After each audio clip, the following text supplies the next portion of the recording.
আমাদেরকে জিজ্ঞেস করা হবে রবকে, বলবো আল্লাহ। ধর্ম কি? বলবো ইসলাম। এই লোকটারে চিনো নাকি? আমরা বলবো চিনি, আমাদের প্রাণের নবী মুহাম্মদ সাল্লাল্লাহু। তিনটা প্রশ্নের উত্তর করতে পারলে এডিশনাল আর একটা প্রশ্ন, ওমা ইলমু। এই তিনটা প্রশ্নের উত্তর জানলা কেমনে? নকল করছো নাকি? বাংলাদেশে নকল আছে না নাই?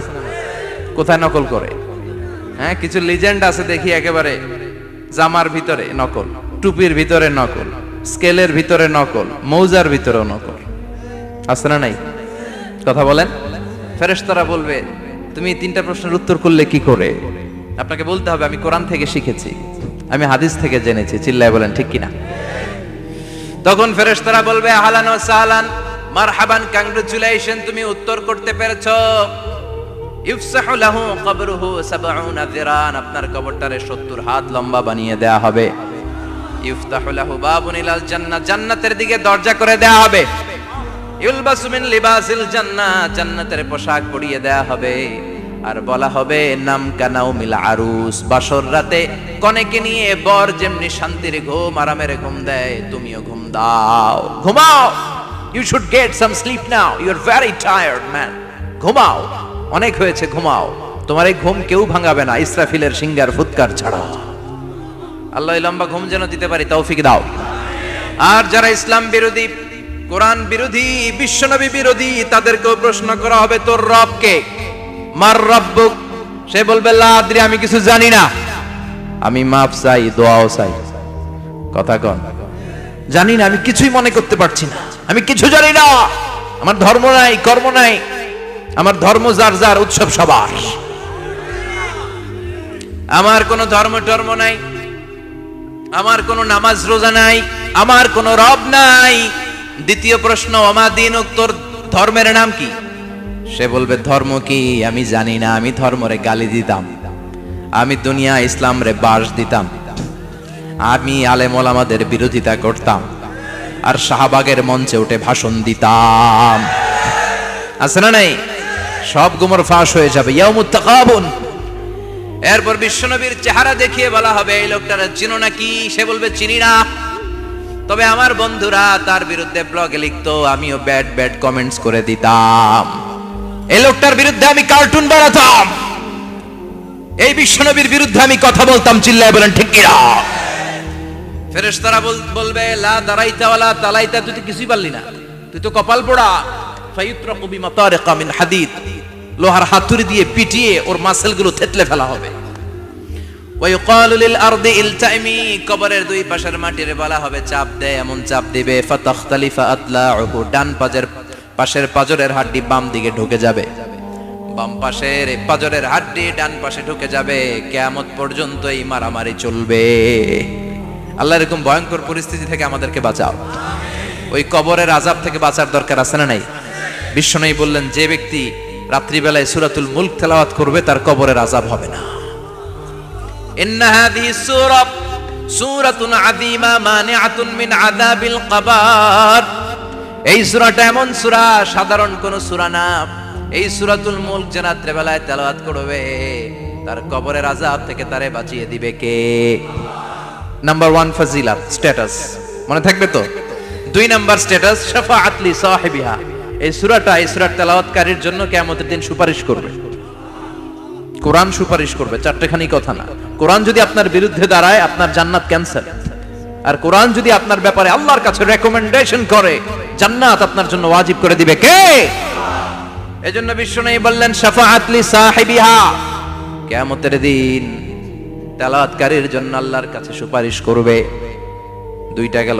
3 নাম্বার বিশ্বনবী বললেন খাসামাত আন সাহিবিহা, এই সূরাটা কিয়ামতের দিন এই সূরার তেলাওয়াতকারীর পক্ষ নিয়ে আল্লাহর সাথে ঝগড়া করা শুরু করে দিবে, আল্লাহর সাথে ডিবেট করবে, ঝগড়া করবে, যতক্ষণ না হাত্তা আদখালাহুল্লাহুল জান্নাহ। হাদিসের টেক্সট হচ্ছে যে যতক্ষণ না আল্লাহ তাআলা তাকে জান্নাতে না ঢুকায় ততক্ষণ ওই সূরার তেলাওয়াতকারীর পক্ষ নিয়ে আল্লাহর সাথে বিতর্ক, ঝগড়া, তর্ক চলতেই থাকবে।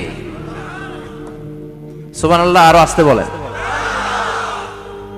আবার বিশ্বনবী বললেন মান ক্বারা বিহা ফি লাইলাতিন ফাকাদ আকসারা ওয়া আতওয়াবা, রাত্রিবেলা এই সূরাটা যে তেলাওয়াত করবে পুরো রাত্রিটারে বরকতময় করে দিবে কে? এজন্য বিশ্বনবী আবদার করে আবেদন করে আমাদের কাছে বলে গিয়েছেন, আমি চাই আমার প্রতিটা উম্মতের হৃদয়ে এই সূরাটা গাঁথা থাক। আমি চাই আমার প্রতিটা উম্মতের সিনার ভিতরে এই সূরার 30টা আয়াত গ্রথিত করা থাক। সুবহানাল্লাহ পড়েন। মাত্র 30টা আয়াত মুখস্থ করতে রাজি আছেন? এক মাসে কয়দিন? প্রতিদিন একটা করে আয়াত মুখস্থ করলে সূরা মুখস্থ করতে লাগবে কয়দিন? হ্যাঁ, হোমওয়ার্ক। এটা আপনাদের বাড়ির কাজ, যেহেতু ক্লাসে হোমওয়ার্ক দেওয়া যায় না।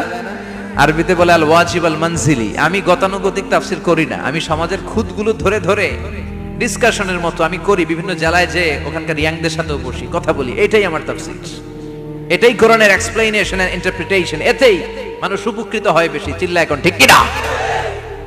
এটা আপনাদের বাড়ির কাজ, মাইথার দিয়া বাসীদের বাড়ির কাজ। হায়াতে আল্লাহ বাঁচায় রাখলে আবার কখনো দেখা হলে জিজ্ঞেস করবো যে মুল্ক মুখস্থ হয়েছে কিনা।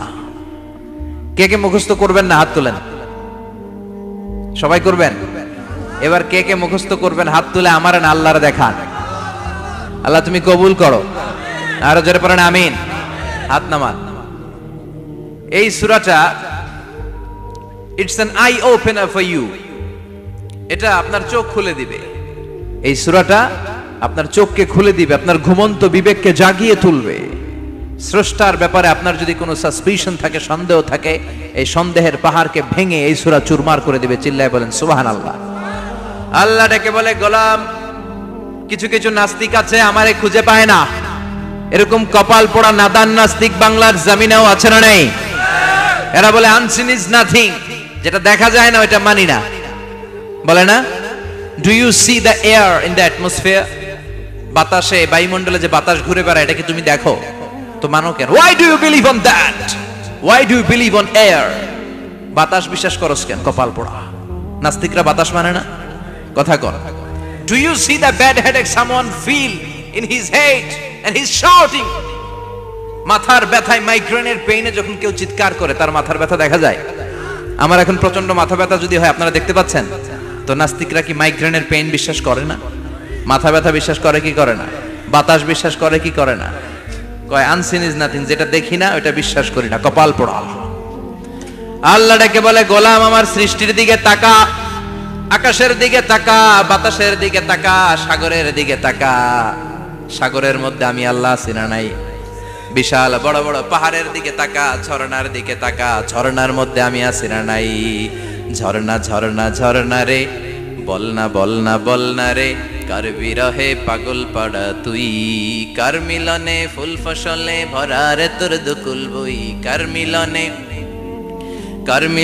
ফুল ফসলে ভরা রে তোর দুকুল বই। ঝর্ণা ঝর্ণা ঝর্ণা রে, বলনা বলনা বলনা রে, কার বিরহে পাগল পাড়া তুই। সুবহানাল্লাহ পড়েন।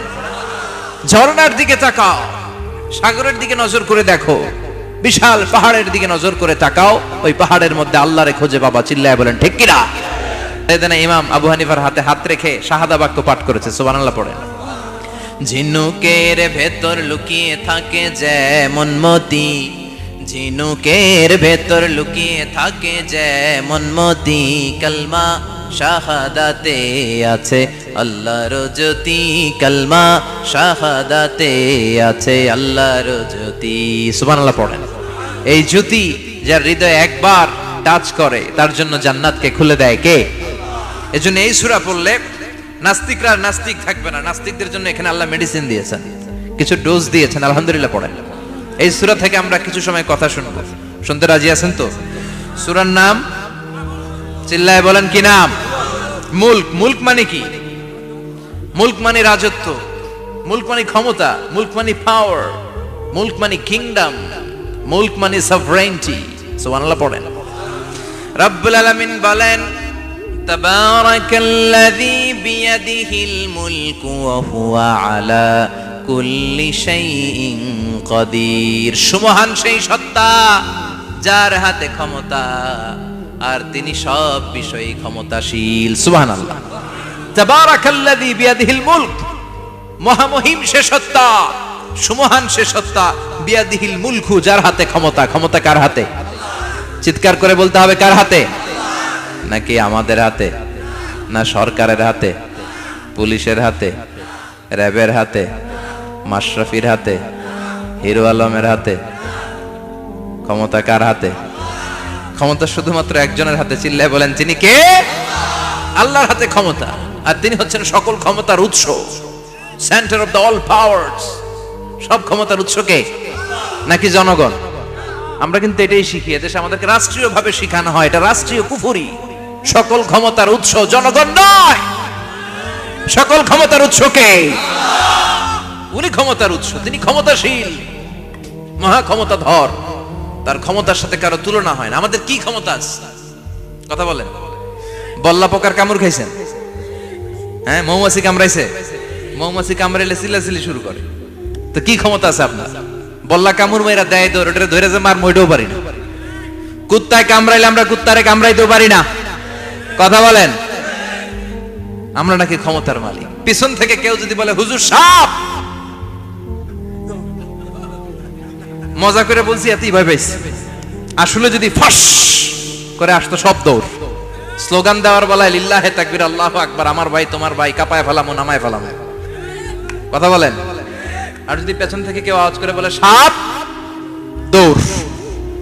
আপনারা কি দৌড় দিবেন? আমরা এদিক দিয়ে দৌড় দিব। কথা কন। চাচা আপন প্রাণ জীবন বাঁচানোর জন্য ভয়ে পাগল।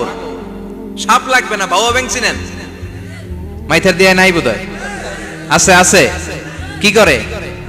খালি লাফায়। 10টা ভাওয়া ব্যাং যদি ছেড়ে দেয়া হয়, স্টেজে 2টা আর বাকি 8টা এদিকে, ভাওয়া ব্যাং আর কি লাভ দিবে? এরসে লাফালাফি শুরু করবো আমরা। কথা বলেন। আর আমরা দাবি করি আমরা ক্ষমতার উৎস।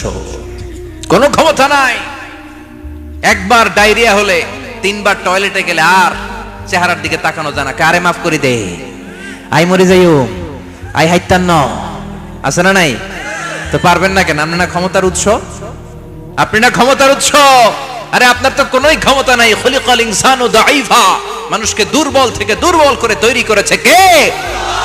এজন্য রাব্বুল আলামিন বলেন তাবারাকাল্লাযী বিয়াদিহিল মুলকু ওয়া হুয়া আলা কুল্লি শাইইন কাদির। সুমহান সেই সত্তা যার হাতে ক্ষমতা।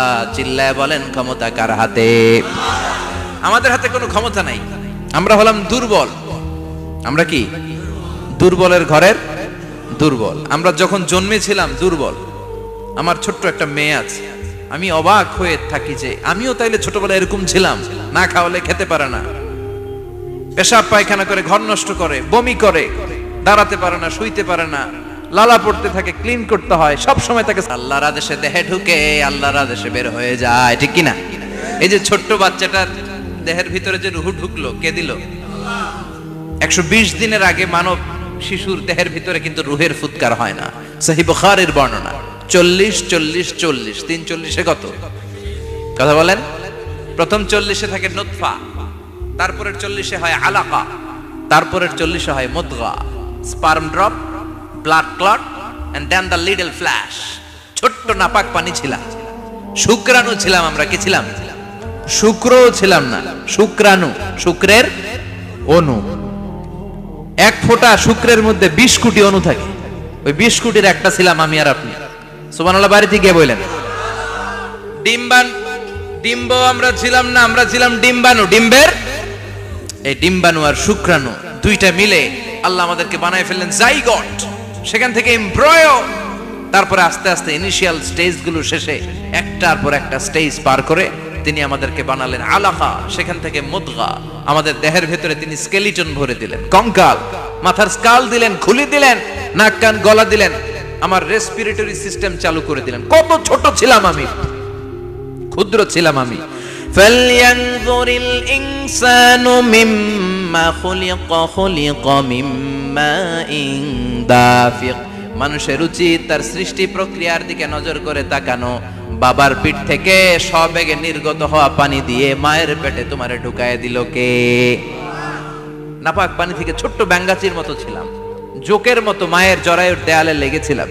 সেখান থেকে বড় করতে করতে আমার রেসপিরেটরি সিস্টেম, আমার হেয়ারিং সিস্টেম, আমার সব সিস্টেমগুলো তিনি আমার দেহের ভিতরে সেট করে দিল। চিল্লায় কোন সুবহানাল্লাহ। 120 দিনের সার্টেন পিরিয়ড শেষে তিনি দেহের ভিতরে রুহের ফুৎকার দিলেন। দেয়া মাত্রই আমার রুহুতে ধপ ধপ ধপ শুরু হয়ে গেছে। ওই যে ধপধপ শুরু হয়েছে আজও থামে নাই। এই ধপধপ থামলে বাঁচবেন, দম ফুরাইলে আমরা ঠুস হয়ে যাবো, ঠিক কিনা? হায় রে মানুষ রঙিন ফানুষ, দম ফুরাইলে তবু তো ভাই কারোরই নাই একটুখানি। হায় রে মানুষ রঙিন ফানুষ, রঙিন ফানুষ, হায় রে মানুষ। সুবহানাল্লাহ বলেন। সে আল্লাহ বললেন, গোলাম জীবন আর মরণের মাঝখানে আমি তৈরি করেছি রুহু। পৃথিবীর বিজ্ঞানীরা সব বানাতে পারে, কম্পিউটার বানাতে পারে, প্লেন বানাতে পারে, হেলিকপ্টার বানাতে পারে, রকেট বানাতে পারে, কিন্তু গোটা বিশ্বের সব বিজ্ঞানীরা মিলে কি রুহু বানাতে পারে নাকি? কথা বলেন। গত বছর সোফিয়া নামে একটা রোবট আসছিল না? কথা কন। ওটা মাথা উঁচু করে নিচু করে কথা বলতে চায়, মানুষের মতো হতে চায়। আসলে কি মানুষ? ওটার মধ্যে কি রুহু আছে? রুহু বানাইতে পারবে কেউ? এই রুহু নিয়ে যে কত গবেষণা, মুমূর্ষ রোগীদের উপর গবেষণা চালিয়েছে অনেক। বুলেট প্রুফ গ্লাসের ভিতরে মুমূর্ষ রোগীকে রেখে রেখে তারা চেক করতে চেয়েছে আমেরিকান বিজ্ঞানীরা যে রুহু কোন দিক দিয়ে বের হয়। তারা ওজন করে দেখে, মানুষ মরে গেলে কোন লাশের ওজন বেড়ে যায়, কোন লাশের ওজন কমে যায়। যেটাতে কমে গেছে 2-1 কেজি কমে যায়, তার অবাক। কি আগে ছিল 80 কেজি, এখন হইছে 78 কেজি, তার মানে 2 কেজি না, এটাই রুহু। এটাই কি? এটা হচ্ছে গবেষণার ধাপ। অনেকগুলো মডিউল তারা আনে, অনেক মুমূর্ষ রোগীকে গ্লাস ফিটিং করা, ইন্টেনসিভ কেয়ারে রেখে তারা অবজার্ভ করে, আর অক্সিজেন মাস্ক খুলে দিয়ে তারা দেখে যে লোকটা ছটফট করে কিভাবে মরে। মরার আগে ওজন মাপ ছিল 80 কেজি, মরে গেছে পরে আবার ওজন দিয়ে দেখে 78 কেজি। কমছে কয় কেজি? বিজ্ঞানে কয় পাইছি। সবাই কয় কি পাইছো? কয় রুহু। কই পাইলেন? কয় আগে 80 এখন 78, 2 কেজি। রুহুর ওজন কয় কেজি? তো বিজ্ঞানীদের সিস্টেম হচ্ছে যে কোনো একটা বিষয়ের উপর গবেষণা চালালে তারা পূর্ণাঙ্গ ডিসিশনে পৌঁছতে পারে না। They couldn't jump to the final conclusion just on one module, based on one module they cannot do it.